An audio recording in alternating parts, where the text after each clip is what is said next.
მამაში ვცხოვრობთ ქვეყანაში ხალხო რა ქვეყანაში ყველი 12 ბიჭი მოკლა და გაამართლე რიჟვაძე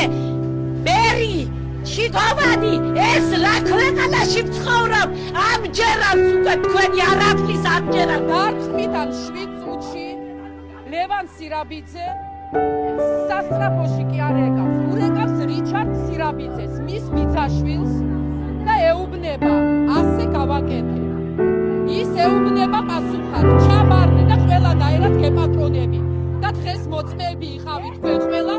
რო ეპატრონა საავადმყოფოს კარი გაიღო და მითხრეს რომ თქვენი შვილი გარდაიცვალაო მე რა დღეში უნდა ვიყო და რატო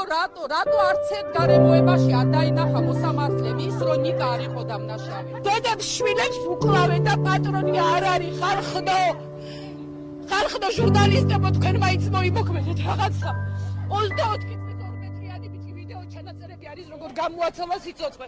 და მოსამართლე ასეთი არ ხდება ხალხო არ ხდება შეცვალე ჩვენებები ვიდეო კადრებში რაც არის სიმართლე ანუ ვიდეოში ი ვიდეოს თან უყურებენ და თან ციცრუეს ამბობენ ვიდეოში ვიდეო ჩანაწერი